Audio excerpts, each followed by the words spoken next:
오늘 다윗이 하나님의 궤를 옮기는 모습이 보입니다. 이전에는 이 궤를 옮기려고 시도를 하다가 한번 실패를 맛보았었죠. 실패를 통해서 사람들 앞에 부끄럽기도 하고 또 많이 민망하기도 했겠지만 다윗은 그것을 숨기려 하지는 않습니다. 언론 부족함을 인정합니다. 이러한 일들을 통해서 그가 하나 깨닫는 것은 하나님이 구체적으로 우리에게 지침을 주실 때 그 말씀에 있는 그대로 순종하는 것이 지혜구나라는 그러한 삶의 깊은 이해를 깨달아가게 되었지요. 그래서 그는 이제 레위인들을 통해서 하나님이 정하신 방법 그대로 하나님의 언약궤를 옮깁니다. 누군가에게는 그저 왕이 행하는 나라의 큰 행사처럼 보일 수 있었겠지만 이 과정을 통해 하나님은 다윗에게 말씀하셨고 다윗은 그 주님이 주신 마음을 백성들에게 나타내고 있습니다. 그 마음이 무엇이냐면 누가 왕인가라는 것이죠. 바로 하나님입니다. 내 승리의 도구인 언약궤를 이 나라 가운데 들여오는 것이 아닙니다. 하나님의 언약궤를 옮기는 과정이었죠. 누가 소유주이십니까? 바로 하나님입니다. 다윗이 아니었습니다. 방법도 하나님이 정하셨습니다. 다윗이 다 준비했다라고 여겼지만 오늘 말씀 26절에 주님이 분명히 말씀하시기를 하나님이 여호와의 언약궤를 맨 레위 사람을 도우셨다라고 말하고 있습니다. 사실은 지금 다윗이 열심히 준비한 이 과정조차도 하나님이 도우셨기 때문에 결국에는 그 언약궤를 들여올 수 있었다라고 말하고 있죠. 우리는 이 모든 과정에서 다윗이 왕이 아니라 하나님이 다윗을 세우신 것이구나. 하나님이 왕이신 것이구나 라는 것을 깨달아 갑니다. 오늘 나를 나되게 하시는 분이 하나님이십니다. 내 인생의 길들이 때로 흥하기도 하고 때로 가라앉기도 하지만 그 모든 순간 언제나 우리의 주인은 하나님 한 분이셨습니다. 그래서 다윗은 그 왕을 찬양합니다. 오늘 세마포 옷과 에봇을 입었다라고 하는 것은 이 제사장과 같이 의복을 지금 갖추었다라는 뜻입니다. 그는 자신의 왕의 왕복을 벗었습니다. 왜냐하면 지금 이 순간 진정한 왕은 오직 하나님이니까요. 그도 지금 이 언약궤를 옮기는 레위인들의 행렬에 들어가 하나님을 찬양하는 한 사람으로 서 있습니다. 하나님의 자녀의 자리, 하나님의 성도의 자리에 지금 그가 들어가 있는 것이죠. 왕이라면 다른 나라의 사신들 앞에서 그 왕의 위엄을 보여야 할 것입니다. 왕이라면 백성들 앞에서 백성들과 만날 때에는 그들 앞에 큰 바위같이 든든한 산같이 되어서 백성들을 대할 수 있어야 할 것입니다.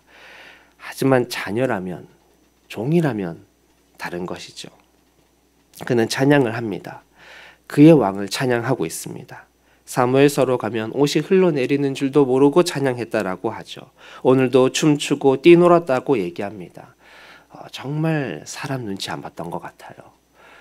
자신은 왕이었지만 그 어떠한 것도 신경 쓰지 않고 오직 하나님만 바라보며 찬양했던 다윗의 예배였습니다. 그런데 여기서 사울의 딸이자 다윗의 아내인 미갈이 다윗을 향하여 업신여기는 마음을 품었다라고 오늘 말씀은 마무리합니다.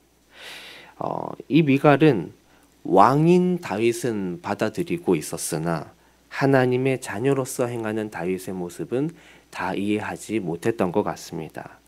하나님이 왕이 아니라 자신의 기준을 가지고 하나님을 알지만 그렇게 삶을 살아가고 있었던 것이죠. 오늘 말씀을 정리해 보려 합니다. 오늘 말씀은 언뜻 보면 앞과 뒤가 참 달라 보입니다. 앞부분의 다윗의 이 행동들을 보면 뭔가 법들을 잘 지켜서 막 법을 따르는 것처럼 보이기도 하고 또 뒷부분의 후반의 이야기를 보면 다윗의 모습이 그저 자유로워서 하나님 앞에 진심 어리게 행동하는 그러한 모습으로 보이기도 합니다. 상당히 달라 보이지만 사실은 하나입니다. 하나님이 왕이시기에 하나님의 말씀에 그저 다 순종한 것뿐입니다. 다만 인간의 기준에 순종하지는 않았습니다. 하나님이 왕이시기에 하나님의 모든 구체적인 지침에 순종했고 그런 주님의 자녀에게 하나님 앞에서 최선을 다해 찬양했으나 인간의 왕으로서 다른 사람들 앞에 채통을 지켜야 한다는 기준은 따를 수가 없었던 것이죠. 이처럼 하나님을 왕으로 모시고 살아간다라는 것은 우리의 일상 가운데 너무나 당연한 것이어서 순식간에 우리를 선택하게 만드는 어떤 삶의 인간적인 기준들을 뒤로 하는 것입니다. 그것을 뒤로하고 오늘 이 순간 하나님이 우리에게 주신 그 진리의 본질들을 분별하면서 그 말씀에 그대로 순종하고 따라가는 것에 있습니다. 이것은 쉬운 일은 아닙니다. 왜냐하면 하나님이 나의 왕이시라는 사실보다 오늘 사람들을 마주하고 지금 내 눈앞에 있는 현실이 당장 눈앞에 보이고 있기 때문이죠. 그렇기에 오늘 우리의 마음에 그 중심에 하나님을 왕으로 진심으로 인정하는 믿음이 굳건히 서기를 간절히 소망합니다. 그리하여서 정말 어떠한 시선 가운데서도 어떠한 이 땅의 삶의 환경 가운데서도 하나님을 찬양해야 한다면 마땅히 하나님을 찬양하고 하나님을 증언해야 한다면 증언하고 주의 말씀을 따라야 하는 순간에 주님의 말씀 있는 그대로 행할 수 있는 온 만물의 왕이신 하나님을 모시고 살아가는 저와 여러분 모두가 되시기를 주의 이름으로 축복합니다. 기도하겠습니다.